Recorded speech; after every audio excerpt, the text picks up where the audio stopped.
We're welcoming back college basketball analyst Ross Benjamin, and Ross and I do a series on underdog value in college hoops, and Ross really breaks these games down and finds where the value is. And what I like about his two plays today, they're both small schools and have an opportunity to produce large dividends. So I'm anxious to hear your breakdown, Ross. First and foremost, hope you had a profitable weekend and beat the book.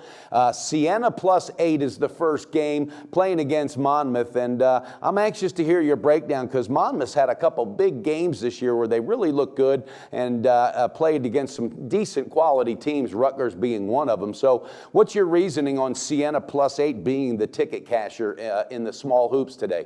Well, very good observation, Mike. And yeah, they did beat Rutgers, and that's probably the least impressive of their wins over power conference schools. This is a club that's beaten UCLA. They've beaten USC. They lost to Dayton by just 3. They beat Notre Dame. They beat Georgetown. Those are some impressive wins for a team coming out of the Metro Atlantic Conference. Now, having said that, this is also a club that's lost to Army and lost to Canisius. So they're not invincible by any stretch of the imagination just because they're back playing in conference. Siena opened the year losing at Duke and at Wisconsin. Since then, they've gone 11-4. The 4 losses by a combined 19 points. They have what it takes to stay in this game. They're a good defensive club. I like this game to be a lot closer than people may think. I'm going to take the points here with the Siena Saints, +8 over Monmouth. You know, Ross, Monmouth also, you know what, when I was looking at that, they got 4 guys in double figures. I mean, literally night in and night out. They spread the ball around. They got a lot of confidence right now as well, winning 9 out of their last 10. Being on their home court, and I believe they're on their home court, doesn't that factor in, the Ross Benjamin I know that you know momentum, from previous games plays a lot into the next performance, especially on a home court. So in figuring this one out, did that play into your mind at all, thinking, wait a minute, they really have some momentum right now? Oh, absolutely. I mean, you look at the fact they won 9 of their last 10 and the fact who they've beaten this year. But the thing is, I'm looking for value here, Mike. Siena also has a quality win recently. They knocked off a very good St. Bonaventure team who's 12-4, and they play in a very good Atlantic 10 conference. So it's not like Siena isn't able to compete in this spot.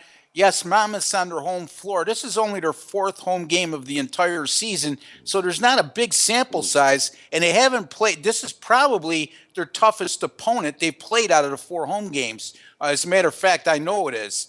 So that's all factored in, but your observations are definitely keen ones. Well, yeah, but your counterpoint's also very well because, Siena, they've won 3 out of 4. They're picking up some pace. And, yeah, St. Bonnie's, they're nothing to be overlooked. St. Bonaventure's has a good team, and so that is a good quality win. And I didn't know that Monmouth's this will be their 4th home game, so you really can't say home court is yet an advantage or disadvantage because you can't scale that. But you did mention 2 things, Ross, and it just makes this whole thing valid. Army and Canisius, out of nowhere, you're losing to teams like that. So what that may show is they may be overlooking this Siena team. So that 8 points, that may be a really nice spot. I like that breakdown. Now in the second game, Ross, Arkansas State's getting 7 at home against Arkansas Little Rock. If I'm correct, Arkansas State is the home team. Correct me if I am wrong. +7 on the home court. Where is your advantage that you think Arkansas State will do the deal here and come through? Look, if you're looking to make sense out of this pick that I'm making right now, forget it. Because if you look at this superficially and on the surface, you're seeing an Arkansas Little Rock team that's 15-1 on the season. You talk about momentum. They've had it for most of the year. Their only loss coming at Texas Tech.